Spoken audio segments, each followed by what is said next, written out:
On November 5th, 2024, right after voting for Donald Trump, millions of people turned their ballots over and voted for things on ballot measures that Trump will almost certainly never give them. Abortion as a constitutional right, or a higher minimum wage, paid leave, these are all promises of the Democrats, and clearly people want them. Yet when it came time to vote for the candidate who supports those things, millions of people chose the other person. So why is that? Alaska, Missouri, and Nebraska all had ballot measures having to do with paid sick leave. If you are, for example, a part-time worker in Nebraska, you probably don't get sick leave, since as of 2020, only 11.6% of part-time workers there have any kind of paid sick time. So if you're not in that group, you will probably at some point have to choose between staying home sick and earning rent money. And hopefully you don't have a job handling people's food. Let's look at Trump's position on paid sick leave.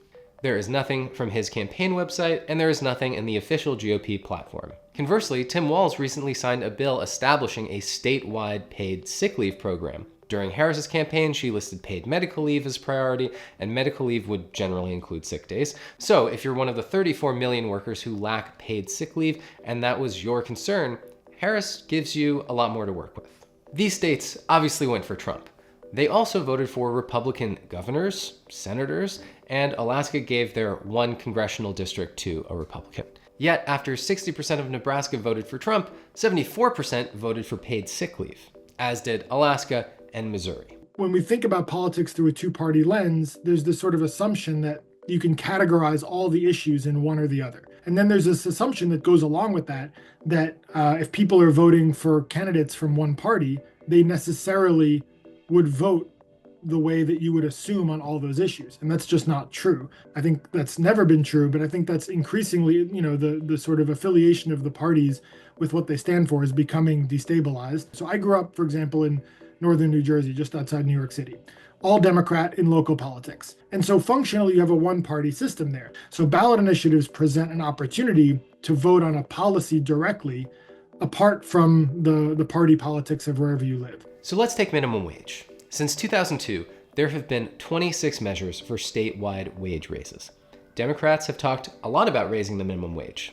And if you want a higher minimum wage, Harris, again, made the most sense because she supported raising the minimum wage. Though on her campaign website, it only said that she'll fight for a higher minimum wage, she eventually committed to a $15 minimum wage on October 22nd, which is still lower than a living wage in most places, and it was probably too late for enough people to notice.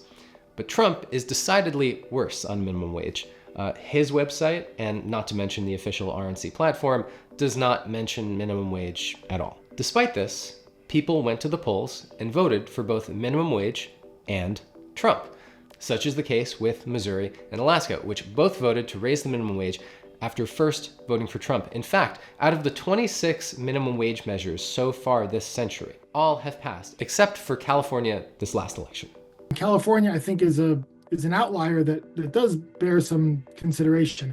For a long time, California has been kind of like the ballot initiative dystopia. The minimum wage increase was a very small minimum wage increase. It was $1 to $2. And they already have a minimum wage that's tacked to inflation. So they're going to see a raise in January anyway. So the specifics around that, I think, have more to do with the sort of broader political culture and what's going on in California than a specific vote against wage increases. But generally, this is a winner. Because most people work for a living and lots of people make low wages. So if you ask people, should you make more money? Most people are going to say yes. But no issue exemplifies this more than the issue the Democrats drive the hardest. In the fight for reproductive rights. You mentioned reproductive rights. Abortion. Reproductive rights. Reproductive rights and freedom. What do you want to say, Madam Vice President? I'm just so sorry.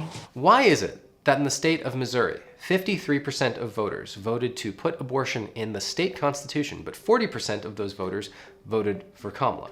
That means over 1.5 million people voted in favor of protecting reproductive rights, but against the party which is most passionate about it. And just to recap, Trump has said abortion should be left to the states. Every Trump Supreme Court justice voted to overturn Roe v. Wade, and his VP, Vance, stated in 2022, I certainly would like abortion to be illegal nationally. Though Vance has walked back that claim recently to fall in line with Trump's position, and the official party position is to protect and defend a vote of the people from within the states. Essentially, They're shifting their attack on reproductive rights to focus on action at the state level, where ballot measures play a critical role in codifying those rights. So to be clear, it's not that conservatives feel so strongly about states' rights, rather it's their way of rolling back reproductive rights in their entirety. Out of 10 states that had abortion on the ballot, 7 of the measures passed. New York, Colorado, Missouri, Arizona, Nevada, Maryland, and Montana, only 3, South Dakota, Nebraska, and Florida, did not. If we looked at polls going back years, we would see that a majority of Americans supported some measure of abortion rights. What ballot initiatives do is they sort of bring that reality to the fore. So in 2022, when the Supreme Court issued their Dobbs decision, when they overturned the Roe v. Wade abortion protections, the Republican legislators in Kansas rushed a vote onto the ballot to allow them to ban abortion. And they got crushed. They lost by something like 60%. And actually, a majority of Florida voters also chose to put abortion in the state constitution, but didn't meet the 60% threshold. And so even Florida is mostly in favor of protecting abortion rights, even though Trump won that state by a large margin. And wait, why does Florida require 60%? So in 2006, Florida passed an amendment to the Constitution that would require a supermajority, or at least 60% of the vote, to pass all future ballot measures. And that amendment passed with, ironically, only 57% of the vote, the same amount of people who voted in favor of protecting abortion rights in Florida. 10 other states also have some sort of supermajority rule on the books. For instance, New Hampshire requires 2/3 of the vote to pass an amendment, and Arizona currently requires a supermajority only to pass tax-related measures. But in addition to the issues I've already talked about here, with increasing frequency, ballot measures have been used to take up causes like marijuana legalization, redistricting, expanding Medicaid. And so what would seem to be a direct response to the success of these ballot measures are amendments requiring a supermajority to pass ballot measures in the first place. They've been popping up all over the country. Ironically, these amendments are being voted on through the same ballot measures legislators are trying to make harder to pass. And so we see an increase in the past few years of legislative moves to try to limit the direct vote by raising the threshold to win, raising the threshold to qualify, making it harder to gather signatures, making you gather them in more places. All these ballot measures have something important in common. They're all dealing with material issues, and in particular, ones that voters might find it hard to have a say in through other means. So minimum wage hikes and paid sick leave are pretty obvious material issues, but reproductive rights are as well, because unfettered access to abortion is often framed as a right to autonomy over one's body. My body, my choice. Being denied necessary emergency care, especially in red states where providers may be reluctant until or unless the life of the mother is actually in jeopardy, that is a critical issue. But one of the most common reasons people end pregnancies, wanted or otherwise, are financial. Think about the couple, for example, who are barely scraping by with one kid, and they know a second child would just be a financial burden they can't do. So having the right to self-determination over one's body is obviously a human right, but you can't separate that from one's material conditions. So my takeaway from this is that people want material change and will vote to affirm this when it's presented with clear and predictable outcomes. Voters are less interested, though, in campaign promises that may or may not come to fruition if the candidate wins, or in declarations of theoretical support, neither of which help working people pay their rent or feed their kids. And ballot measures are one of the few ways for people to engage with direct democracy.